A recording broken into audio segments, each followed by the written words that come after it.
Hello student. Class 11th में हम लोगों ने रिलेशन में जो है इक्विवेलेंस रिलेशन तक कंप्लीट कर लिया था। यानी कि reflexive symmetric and transitive relation ये पढ़ लिया था। आज जो है हम लोग रिलेशन में एक इम्पॉर्टेंट कॉन्सेप्ट पढ़ेंगे, इक्विवेलेंस क्लास। इक्विवेलेंस क्लास क्या होता है, चलिए इसको हम थोड़ा सा डायग्राम के थ्रू समझते हैं। इक्विवेलेंस क्लास क्या होता है, क्योंकि इक्विवेलेंस क्लास का डेफिनेशन जो है वो भी हमारे लिए इम्पोर्टेंट है। ये हमारा सेट है, मान लीजिए ए है ना, ये मेरा ए है। इस ए पर हमने एक रिलेशन डिफाइन किया, R is a relation on relation in A. इसका मतलब क्या है, R is a subset of A cross A. और अगर हमने प्रूफ कर दिया कि आर जो है वो मेरा इक्विवेलेंस रिलेशन है, R is an equivalence relation, इसका मतलब क्या है, आर मेरा रिफ्लेक्सिव भी है, सिमेट्रिक भी है, ट्रांजिटिव भी है। ये मान लीजिए आपने प्रूफ कर दिया, ठीक है, कि ये मेरा इक्विवेलेंस रिलेशन है। तो ये जो रिलेशन ये आर है ना, इस ए को, यानी ए एक सेट है ना, इस ए को जो है डिफरेंट डिफरेंट ग्रुप में डिवाइड कर देगा। अब इन सारे ग्रुप की खासियत क्या होगी वो हमको समझना है। इस ए को डिफरेंट डिफरेंट ग्रुप में डिवाइड करेगा। कौन डिवाइड करेगा, ये आर। यानी कि अगर जो रिलेशन है वो इक्विवेलेंस है तो ये आपके ए को डिफरेंट डिफरेंट ग्रुप में डिवाइड करेगा। मान लीजिए इन सारे ग्रुप का मैं नाम दे दे रहा हूं, A1, A2, A3, A4, A5, A6, A7। इन सारे ग्रुप की खासियत क्या होगी वो आप समझिए। पहली खासियत, ये सारे ग्रुप जो होंगे ना डिसजॉइंट होंगे, यानी कि AI इंटरसेक्शन AJ ये फाई होगा जब आई और जे दोनों बराबर नहीं होंगे। यानी कि A1 इंटरसेक्शन A2 फाई होगा, A1 इंटरसेक्शन A3 फाई होगा, A1 इंटरसेक्शन A4 फाई होगा, A1 इंटरसेक्शन A5 फाई होगा, A1 इंटरसेक्शन A6 भी फाई होगा, एम्प्टी सेट होगा। A1 इंटरसेक्शन A7 भी फाई होगा, इसी तरह A2 इंटरसेक्शन A3 भी फाई होगा। तो इसको मैंने ऐसे लिख दिया, AI intersection A J is equal to 5 when I is not equal to J. Obviously I और जे बराबर हो जाएगा तो ए वन का इंटरसेक्शन ए वन ही हो जाएगा, उस केस में ये 5 नहीं हो पाएगा। यानी कि दो अलग अलग ग्रुप जो हमने बनाए हैं उसका अगर आप इंटरसेक्शन लेंगे ना तो वो 5 होगा। और दूसरा क्या है इंपॉर्टेंट प्रॉपर्टी, इन सारे ग्रुप को अगर आप सारे ग्रुप का आप यूनियन ले लीजिएगा, A1 union, A2 union, A3 union, A4 union, A5 union, A6 union A7, तो ये पूरा का पूरा किसके बराबर हो जाएगा, यूनिवर्सल सेट के बराबर हो जाएगा। सॉरी, यूनिवर्सल सेट नहीं, यहाँ पे यूनिवर्सल सेट नहीं है हमारा, ए के बराबर हो जाएगा, है ना। यानी कि कोई भी दो ग्रुप का इंटरसेक्शन जो है वो हमेशा एम्प्टी होगा, और सारे ग्रुप को अगर आप यूनियन ले लेंगे तो पूरा का पूरा ए मिल जाएगा। ये जो ग्रुप बना ये किसकी मदद से बना है, जो इक्विवेलेंस रिलेशन है इसकी मदद से बना है। अगर ये मेरा कोई भी रिलेशन से आप ये ग्रुप नहीं बना सकते इस तरह की प्रॉपर्टी वाली ग्रुप। हो सकता है और कोई प्रॉपर्टी वाली ग्रुप बन जाए, बट इस तरह की प्रॉपर्टी वाली और कोई ग्रुप नहीं बन सकती है। वो कब बनेगा, जब एक रिलेशन हम डिफाइन करें ए पर और वो रिलेशन मेरा क्या हो, इक्विवेलेंस रिलेशन। ठीक है, मेरे ख्याल से अभी थोड़ा समझ में नहीं आ रहा होगा, हम एक एग्जांपल लेंगे और उसकी मदद से हम देखेंगे, ठीक है, कैसे ये ग्रुप बन रहा है। ठीक है, तो ये जो ग्रुप बना ना, A1, A2, A3, A4, A5, A6, A7, इन सारे ग्रुप को हम बोलते हैं इक्विवेलेंस क्लास। इन सारे ग्रुप को हम लोग क्या बोलते हैं, इक्विवेलेंस क्लास। तो इक्विवेलेंस क्लास की क्या प्रॉपर्टी है, कोई भी दो इक्विवेलेंस क्लास को आप लेंगे तो उसका इंटरसेक्शन 5 आएगा, और सारे इक्विवेलेंस क्लास का आप यूनियन लेंगे तो पूरा का पूरा आपको सेट ए मिल जाएगा। ठीक है, तो ये जितने भी ग्रुप बने हैं ना, इन सारे ग्रुप को हम लोग क्या बोलते हैं, इक्विवेलेंस क्लास। ये आपके बुक है, ठीक है, ये टर्म कहाँ पर बताया हुआ वो देखिए यहाँ पे। जस्ट इस चीज को आप स्टडी कीजिए, ठीक है। ये एक तो एग्जांपल्स इसने पहले समझा दिया। Given an arbitrary equivalence relation, यहाँ पे ये जो लाइन पड़े, given an arbitrary equivalence relation R in an arbitrary set X, R divides X into a mutually disjoint subset. Mutually disjoint यानी कि किसी भी दो जो सबसेट है उसका इंटरसेक्शन जो होगा वो 5 होगा, and they are called as partition और subdivision of X satisfying following condition. पहला, all element of AI are related to each other, है ना।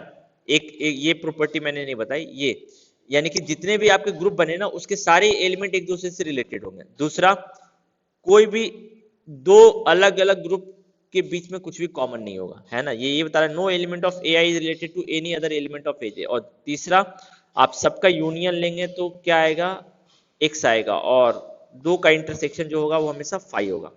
इस तरह की प्रॉपर्टी अगर कोई कंटेन करेगा तो वो मेरा क्या कहलाएगा, इक्विवेलेंस क्लास। मैंने ये सिर्फ तीसरा ही बताया था, इसमें पहला और दूसरा ये दो भी है, ये भी इंपॉर्टेंट है। यानी कि ये जो मैंने ग्रुप बनाया ना, ये जो इक्विवेलेंस क्लास का ग्रुप बनाया, तो इसके सारे एलिमेंट आपस में रिलेटेड होंगे, इसके सारे एलिमेंट आपस में रिलेटेड होंगे, इसके सारे एलिमेंट आपस में रिलेटेड होंगे, इसके आपस में रिलेटेड होंगे, बट इसका एलिमेंट रिलेटेड नहीं होगा। यानी A1 A2 का एलिमेंट रिलेटेड नहीं होगा, बट A1 के जितने भी एलिमेंट है वो आपस में इस रिलेशन से जुड़े हुए होंगे। ठीक है, तो चलिए मैं एक एग्जांपल से आपको समझा दे रहा हूं तो अधिक अच्छा रहेगा ये। मान लीजिए कि मैं A ले रहा हूं, A ले रहा हूं 1 2 3 4 5 6 7 8, थोड़ा सा बड़ा ले रहा हूं। ठीक है, अब जो है मैं एक रिलेशन डिफाइन कर रहा हूं, R X, Y सच दैट X minus Y is divisible by 3। X minus Y जो है वो 3 से डिविजिबल है। ठीक है, तो पहले तो आप ये प्रूफ कीजिए कि इक्विवेलेंस रिलेशन है ना। तो नाउ मेरे ख्याल से ये वाला पार्ट आप प्रूफ कर सकते हैं कि ये एक इक्विवेलेंस रिलेशन है, क्योंकि हमने ये ऑलरेडी प्रूफ किया हुआ है, ऑलरेडी प्रूव्ड है ना।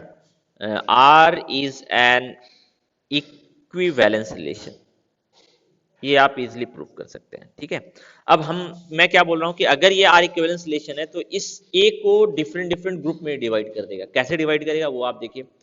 अब मैं इस ग्रुप का एक एलिमेंट पकड़ता हूं, मान लीजिए 1 पकड़ता हूं, तो मैं उन सारे एलिमेंट को पकड़ूंगा जो 1 से रिलेटेड होंगे।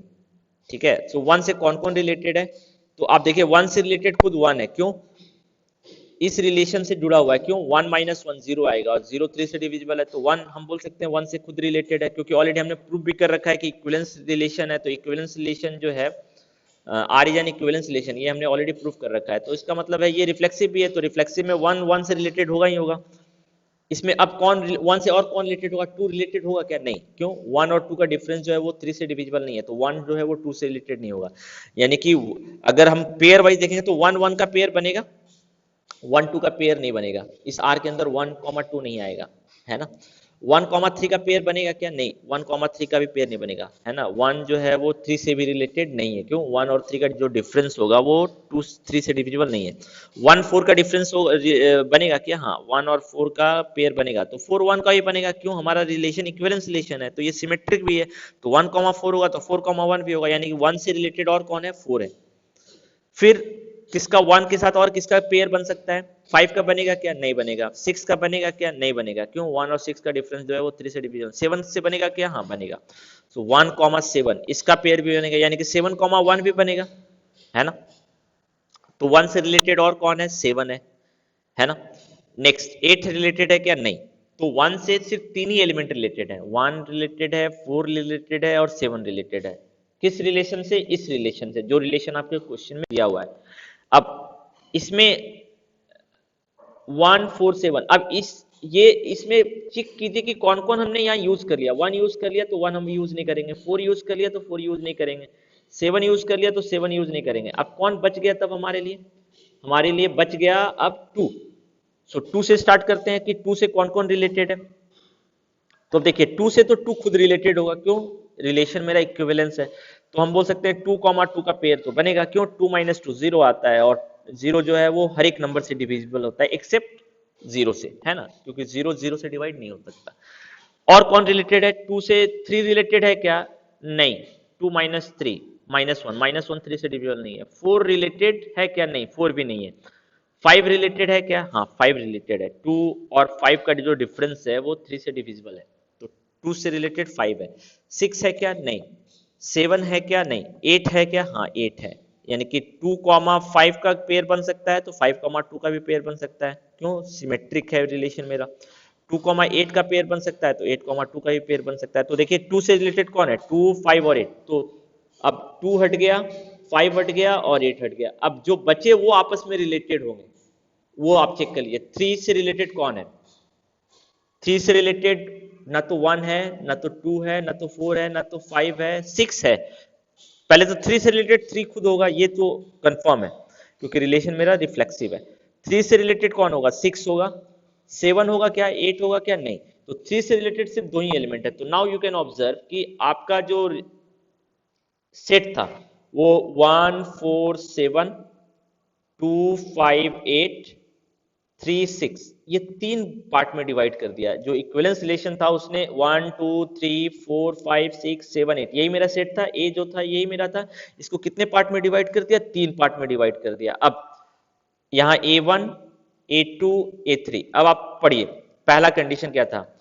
हर एक जो भी मेरा ग्रुप बना है ना उसके हर एक एलिमेंट आपस में रिलेटेड होंगे। यानी 1 4 से रिलेटेड है, 4 7 से रिलेटेड है। क्यों? 4 7 का भी डिफरेंस जो है वो 4 7 का जो डिफरेंस है वो भी आपका 3 से डिविजिबल है ना।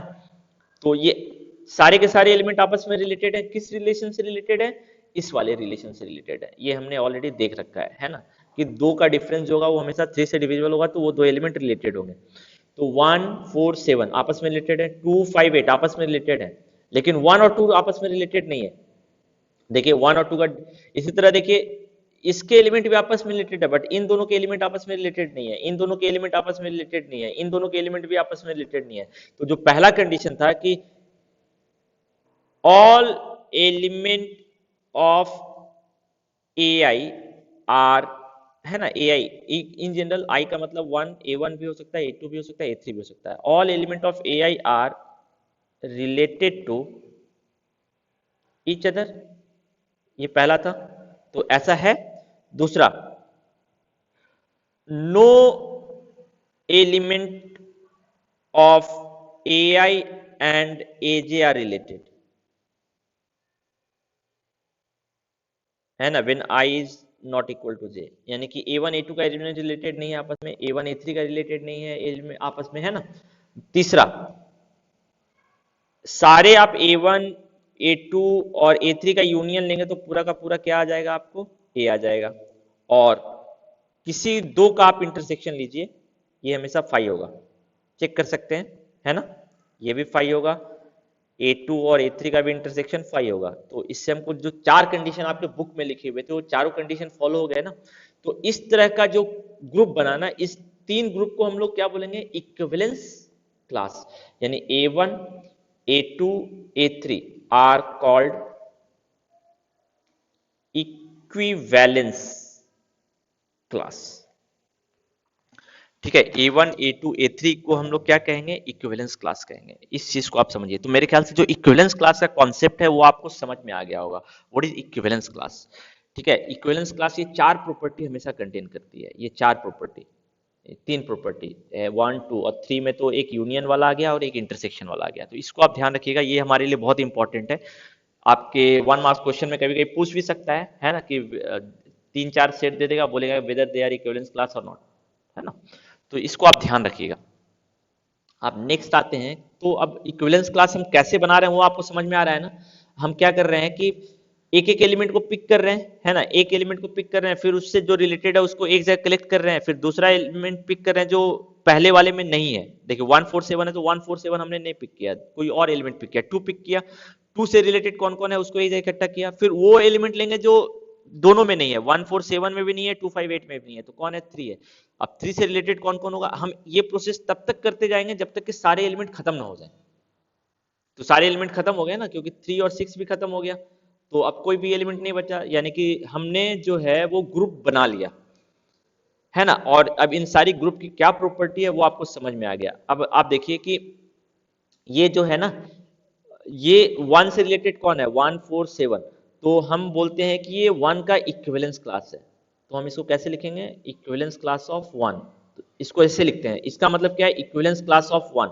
यानी ये जो इक्विवेलेंस क्लास बना ये किसके रिस्पेक्ट में बना? 1 के रिस्पेक्ट में। तो ये एक सेट है, तो इक्विवेलेंस क्लास ऑफ 1 के अंदर क्या आएगा? 1 4 7। इसी तरह ये जो हमने एलिमेंट चुने हैं किससे रिलेटेड चुने हैं, टू से रिलेटेड, तो हम बोलेंगे ये टू का इक्विवेलेंस क्लास है, तो हम इसको कैसे लिखेंगे, स्क्वायर ब्रैकेट के अंदर, और टू का इक्विवेलेंस क्लास भी एक सेट होगा, तो इसके अंदर क्या आएगा, 2, 5 और 8। इसी तरह ये एलिमेंट किससे रिलेटेड है, 3 से, तो ये 3 का इक्विवेलेंस क्लास है, तो इसको हम 3 स्क्वायर ब्रैकेट लिखेंगे और इसके अंदर क्या क्या आएगा, 3 और 6 आएगा। ठीक है, तो हर एक एलिमेंट के रिस्पेक्ट में आप इक्विवेलेंस क्लास बना सकते हैं। आप 4 का भी इक्विवेलेंस क्लास बना सकते हैं, तो 4 का इक्विवेलेंस क्लास भी क्या आएगा, 147 ही आएगा। 7 का अगर इक्विवेलेंस क्लास बनाएंगे तो वो भी क्या आएगा, 147 ही आएगा, क्योंकि हमने ऑलरेडी पढ़ा है कि इक्विवेलेंस क्लास में ये सारे एलिमेंट आपस में रिलेटेड होते हैं, तो आप किसी का भी इक्विवेलेंस क्लास बनाइए ये सेम ही आएगा। यानी कि कोई भी एक ही इक्विवेलेंस क्लास में आप कोई भी दो एलिमेंट पिक कीजिएगा तो दोनों से सेम इक्विवेलेंस क्लास आएगा, अलग अलग इक्विवेलेंस क्लास नहीं आएगा। ये आप थोड़ा सा ध्यान रखिएगा। ठीक है, तो ये एग्जांपल मेरे ख्याल से सफिशिएंट था इक्विवेलेंस क्लास के कॉन्सेप्ट को समझाने के लिए। अब जो है हम आपके बुक से कुछ क्वेश्चंस देख लेते हैं और उसको हम लोग डिस्कस करते हैं कि उससे रिलेटेड इक्विवेलेंस क्लास कैसे बनेगा। आपके बुक में भी बहुत सारे क्वेश्चंस लिखे हुए हैं। ठीक है, अब जैसे मान लीजिए कि मैं ये एक क्वेश्चन ले रहा हूं,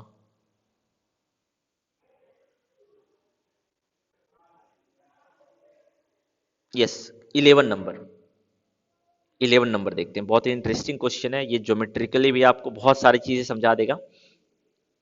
11 नंबर क्या है कि बोल रहा है कि so that the relation R on the set, ये कल हमने डिस्कस किया है कल के वीडियो में, so that the relation R in the set A of point in a plane given by R equal to P Q, distance of P from origin is same as distance of Q from origin. यानी कि दो point तभी related होगा जब दोनों का origin से distance same होगा, यानी कि O P will be equal to O Q. अगर ऐसा होगा तो हम बोलेंगे कि पी और क्यू जो होगा रिलेटेड होगा, अदरवाइज पी और क्यू रिलेटेड नहीं होगा। तो ये इक्विवेलेंस रिलेशन है, ये हमने कल प्रूफ कर रखा था। ठीक है, तो अब आपसे पूछ रहा है कि फर्दर, तो इसी में इक्विवेलेंस क्लास क्या बनेगा, क्योंकि ये इक्विवेलेंस रिलेशन है, तो इसको हम लोग थोड़ा सा देखते हैं, ज्योमेट्रिकली समझते हैं। ज्योमेट्रिकली समझेंगे तो बहुत आसान होगा इसको समझना। ठीक है, तो थोड़ा सा ज्योमेट्रिकली समझते हैं इसको, इसका इक्विवेलेंस क्लास क्या बनेगा। अब बहुत सारे पॉइंट है ना, बहुत सारे पॉइंट है, तो ये प्लेन पे होगा। तो अब मान लीजिए कि प्लेन पे हम एक पॉइंट ले रहे हैं, एक प्लेन पे एक पॉइंट ले रहे हैं 3, 2, 2। सो 2, 2 से कौन कौन एलिमेंट रिलेटेड होगा, जिसका ओरिजिन से डिस्टेंस, इस पॉइंट का ओरिजिन से डिस्टेंस कितना है, ए बी है ना, ए बी डिस्टेंस मेजर कर लेते हैं, कितने के बराबर आ रहा है, 2.83। यानी कि वो सारे पॉइंट ही ए से रिलेटेड होंगे जिसका ओरिजिन से डिस्टेंस यानी बी से जो डिस्टेंस है वो किसके बराबर आएगा, 2.83 के बराबर आएगा। तो अब आप खुद सोचिए कि वो कौन सा पॉइंट होगा। तो साफ है कि ये जब पॉइंट मूव करेगा ना, ये जब पॉइंट मूव करेगा तो 2.83 है ना, 2.83 कब ये बनेगा, जब ये ए जो है एक सर्कल में मूव करेगा। यानी कि अब जो दूसरा पॉइंट होगा जिसका डिस्टेंस 2.83 होगा, वो जो होगा एक सर्कल पे लाई करेगा। यानी कि हम बोल सकते हैं ना, एक पॉइंट इधर भी होगा तो ये सी, ए और सी रिलेटेड होगा। क्यों ए और सी रिलेटेड होगा, क्यों रिलेटेड होगा, क्योंकि सी का भी ओरिजिन से उतना ही डिस्टेंस है जितना ए का है। आप चेक कर लीजिए, ये डिस्टेंस कितना आ रहा है, ये डिस्टेंस का वैल्यू भी देखिए 2.83 आ रहा है ना। तो इससे साफ पता चल रहा है कि ए और सी रिलेटेड है, क्यों, दोनों का ओरिजिन से डिस्टेंस बराबर है।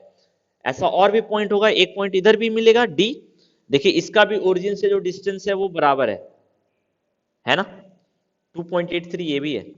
आप चेक कर लीजिए, ये भी 2.83 है। ऐसा एक पॉइंट, मैं आपको, ऐसे बहुत सारे पॉइंट होंगे, मैंने आपको सिर्फ कुछ पॉइंट गिनाए।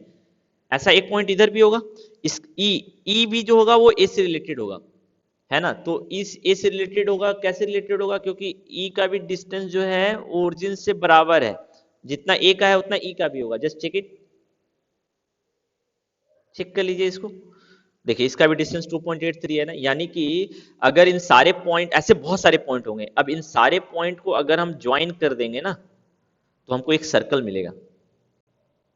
तो यहां पे हम बोल सकते हैं ए से रिलेटेड जितने भी पॉइंट होंगे वो इस सर्कल पे लाई करेंगे, जिसका रेडियस कितना है, 2.83। अब ये सारे पॉइंट जो है ना, ये सारे पॉइंट जो है इस सर्कल पे, ऐसे बहुत सारे पॉइंट होंगे, है ना, ये सारे पॉइंट जो होंगे ना ए से रिलेटेड होंगे। ये सारे पॉइंट जो होंगे ए से रिलेटेड होंगे। अब मैंने कुछ ही अभी भी मैं कुछ पॉइंट ही ड्रॉ कर पाऊंगा, बहुत सारे, क्योंकि इन्फाइनेटली मेनी पॉइंट होंगे सर्कल पे, है ना। तो ये सारे पॉइंट जो हैं हम बोल सकते हैं ए से रिलेटेड होंगे, है ना। अब यानी कि हम बोल सकते हैं ये ए का एक इक्विवेलेंस क्लास है, ठीक है। अब इसी तरह एक और पॉइंट लेते हैं जो इस सर्कल पे नहीं है। अब एक और पॉइंट लेते हैं जो इस सर्कल पे नहीं है। मान लेते हैं हम ये पॉइंट लेते हैं, है ना। ये पॉइंट लेते हैं F1, है ना। तो F1 का डिस्टेंस ओरिजिन से B से कितना है, 5 है। तो अब कौन कौन सा पॉइंट F1 से रिलेटेड होगा, वो सारे पॉइंट जिसका B से जो डिस्टेंस, यहाँ के मेरा B जो है वो ओरिजिन है, ये जो B है ये मेरा क्या है, ओरिजिन है ना। इसका मैं कलर चलिए चेंज कर दे रहा हूं, है ना।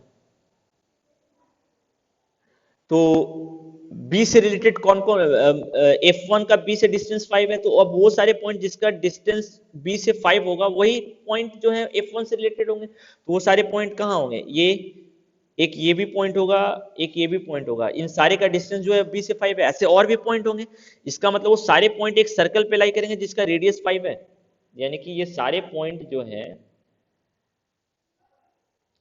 ये सारे पॉइंट जो होंगे इस सर्कल पे लाई करेंगे। तो अब आप देखिए सर्कल पे ये सारे पॉइंट जो है ना, इन सबका जो डिस्टेंस होगा ओरिजिन से 5 होगा। तो हम बोल सकते हैं ना कि ये सारे पॉइंट जो हैं, हम बोल सकते हैं कि ये जितने भी पॉइंट हैं ये सारे के सारे पॉइंट जो हैं आपस में रिलेटेड है। हम ये कंक्लूजन निकाल सकते हैं ना, ये सारे के सारे पॉइंट जो हैं आपस में रिलेटेड हैं। और ये एक दूसरा इक्विवेलेंस क्लास बन गया। ये इक्विवेलेंस क्लास किसके कोरस्पॉन्डिंग बना, F1 के कोरस्पॉन्डिंग बना। तो ऐसे अब बहुत सारे बनेंगे, यानी कि इसमें जो इक्विवेलेंस क्लास बनेगा ना वो एक कॉन्सेंट्रिक सर्कल बनेगा जिसका सेंटर कहाँ होगा, 0 0। अब ऐसे और भी इक्विवेलेंस क्लास बनेंगे। एक पॉइंट हम चुन लेते हैं, मान लेते हैं 4, है ना। अब देखिए 4 चुन लेंगे तो 4 से ये G2 से रिलेटेड कौन कौन सा पॉइंट होगा जिसका ओरिजिन से डिस्टेंस जो होगा वो 4 होगा। तो ये भी पॉइंट होगा, ये भी पॉइंट होगा, ये भी पॉइंट होगा। यानी कि ये सारे पॉइंट एक सर्कल पे लाई करेंगे, हम बोल सकते हैं ना। यानी इसका इक्विवेलेंस क्लास कैसा बनेगा, ऐसा बनेगा। अब देखिए इस सर्कल पे जितने भी पॉइंट हैं वो सारे के सारे G2 से रिलेटेड है। वो सारे के सारे किससे रिलेटेड होंगे, G2 से। सबका ओरिजिन से डिस्टेंस 4 ही होगा, आप चेक कर सकते हैं। चलिए मैं एक का मेजर करके भी दिखा देता हूं आपको। एक का मेजर कर दे रहा हूं, इससे K2 का डिस्टेंस मेजर करते हैं कितने के बराबर आएगा। K2 का डिस्टेंस, है ना, मेजर करते हैं कितने के बराबर आएगा। देखिए 4 आ रहा है ना, 4 आ रहा है ना। ये इसका 4 का मैं कलर चेंज कर दे रहा हूँ so that it will be easier for you to just see this one, है ना। देखिए के का जो वैल्यू है वो 4 आ रहा है ना। तो हम बोल सकते हैं ना कि जो G2 और K2 है, G2 और K2 है, ये आपस में रिलेटेड है। इसी तरह G2 और L2 भी रिलेटेड होगा, यानी कि G2 L2 का पेयर जो है वो R के अंदर जा सकता है। तो इसका इक्विवेलेंस क्लास क्या बनेगा, एक सर्कल, बहुत सारे सर्कल होंगे, एक दो सर्कल नहीं होंगे, क्योंकि एक प्लेन में इनफाइनेटली मेनी सर्कल होंगे विथ सेंटर एज ओरिजिन, ठीक है। तो इसमें जो मेरा रिलेशन दिया हुआ है उसके हिसाब से जो इक्विवेलेंस क्लास बनेगा ना वो एक कॉन्सेंट्रिक सर्कल बनेगा। तो आप खुद देख सकते हैं कितना एक अच्छा ज्योमेट्रिकल इंटरप्रिटेशन हो गया हमारा इक्विवेलेंस रिलेशन का, है ना। तो इस क्वेश्चन नंबर 11 के हिसाब से जो मेरा इक्विवेलेंस क्लास बनेगा वो एक सर्कल बनेगा, है ना। अब यहां से आपसे पूछ रहा है further, so that the set of all point related to P is a circle passing through P with origin as centre. आपसे ये बोल रहा है कि जितने भी पॉइंट जो P से रिलेटेड होंगे वो एक सर्कल पे लाई करेंगे, और वो सर्कल जो है वो कहां से पास कर रहा होगा, P से। तो ये सिंपल है ना। अब आप देखिए P से कौन रिलेटेड होगा, जिसका ओरिजिन से डिस्टेंस जो है वो AP के बराबर होगा। यानी कि अगर OQ रिलेटेड होगा तो OP OQ के बराबर होगा, वो अगर RP से रिलेटेड होगा तो OR जो होगा वो OP के बराबर होगा। तो अब ये तो सर्कल का डेफिनेशन है, तो आप सिंपली लिख सकते हैं कि it follows the definition of a circle. Circle क्या है, collection of all point whose distance from origin is equal. तो इन सारे पॉइंट का P R Q सारे पॉइंट का ओरिजिन से जो डिस्टेंस है वो OP के बराबर है। तो ये क्या बनेगा, सर्कल। तो आप सिंपली यहाँ पे सर्कल का डेफिनेशन लिख के आप इस कॉन्सेप्ट को बता सकते हैं, ठीक है। क्वेश्चन नंबर 12 में देखते हैं।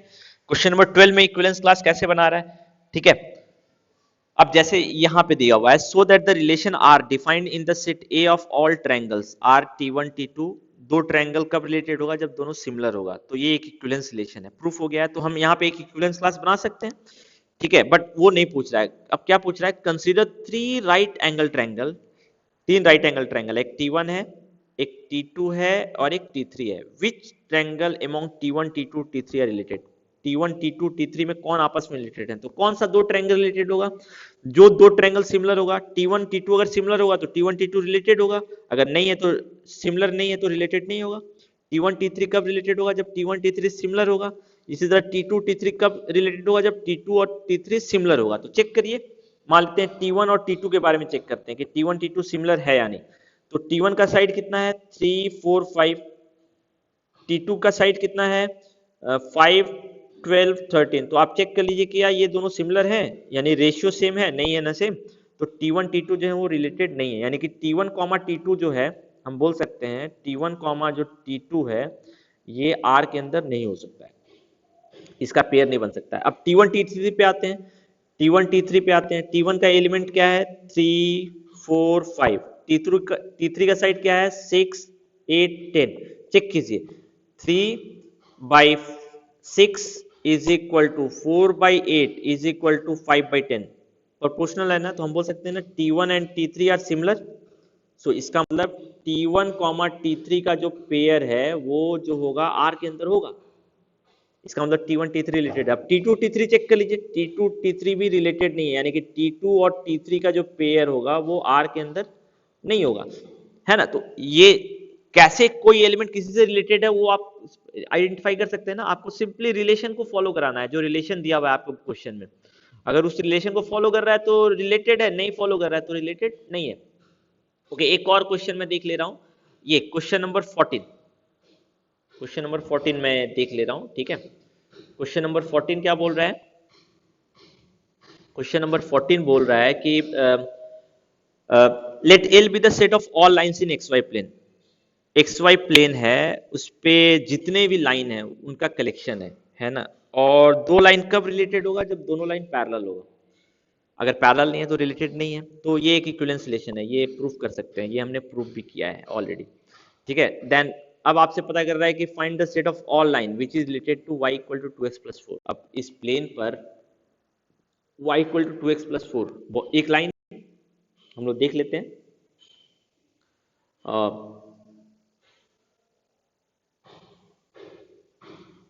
Just a minute.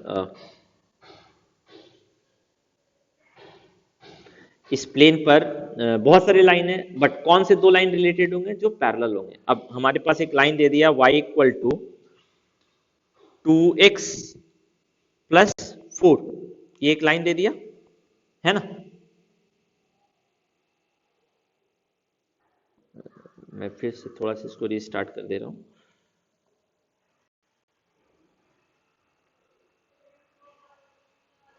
हमारे पास एक लाइन दे दिया है y इक्वल टू 2x+4, ये लाइन दे दिया है। अब हमको वो सारे लाइन पता करने हैं जो इससे रिलेटेड होंगे। तो कौन सा लाइन इससे रिलेटेड होगा? जो इसके पैरेलल होगा।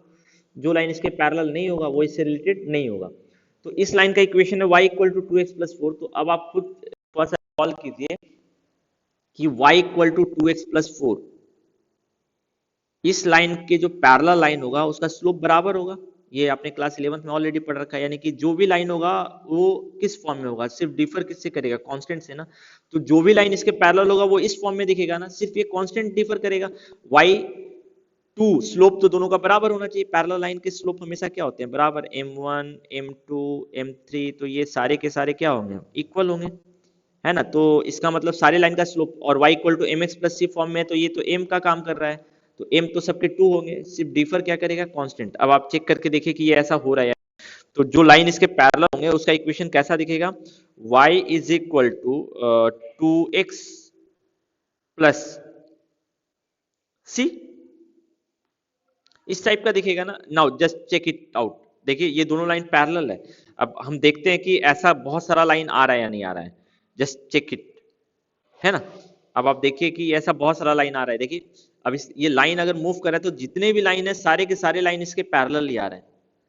सारे के सारे लाइन जो हैं वो आपके पैरेलल ही होंगे, इसी के पैरेलल है ना। तो देखिए यहाँ पे अब एग्जैक्टली दिख रहा है, जो लाइन है वो बहुत सारे हैं, तो पूरा का पूरा प्लेन कवर कर रहा है। बट ये प्लेन कैसे कवर हो रहा है? पैरेलल के रूप में, है ना। तो ये आपको मेरे ख्याल से आप समझ में आ रहा होगा कि कैसे हमने इससे रिलेटेड लाइन को ड्रॉ किया। तो इस क्वेश्चन का जो आंसर होगा वो क्या होगा, व्हाट आर द, इसने क्वेश्चन क्या पूछा है, क्वेश्चन जो पूछा गया है ये पूछा गया है कि y इक्वल टू 2x+4 से कौन कौन से लाइन रिलेटेड होंगे, तो बहुत सारे लाइन होंगे, तो कलेक्शन होगा, तो हम क्या लिखेंगे,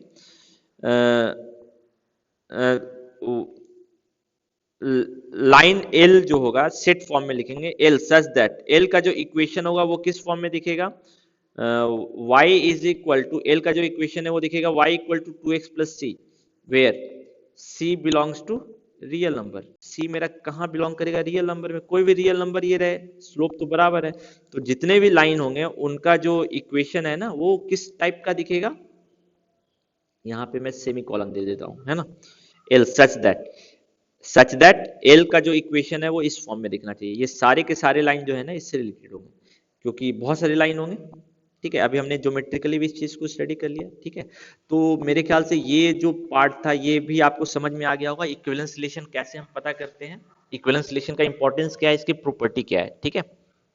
अब जो है आपके बुक में बहुत सारे क्वेश्चंस दिए हुए हैं, आप इनको बनाइएगा, मिसलेनियस में मैं कुछ क्वेश्चन मार्क करा दे रहा हूँ, आप इसको बनाइएगा, समझिए थोड़ा सा, ठीक है, क्योंकि ये इंपॉर्टेंट भी है, ठीक है, तो मैं उन सारे क्वेश्चंस को मार्क करा दे रहा हूँ मिसलेनियस में। एक्सरसाइज 1.4 जो है आपके सिलेबस में नहीं है, इस चीज को आप ध्यान रखिएगा, 1.4 आपके सिलेबस में नहीं है, फिर एक और एक्सरसाइज जो है वो सिलेबस में नहीं है, ये है आपका एक्सरसाइज 1.3, 1.1 और 1.2 आपके सिलेबस में है, 1.3 1.4 आपके सिलेबस में नहीं है, मिसलेनियस में भी सारे क्वेश्चन आपके सिलेबस में नहीं है, मैं उनको मार्क करा दूंगा, ठीक है।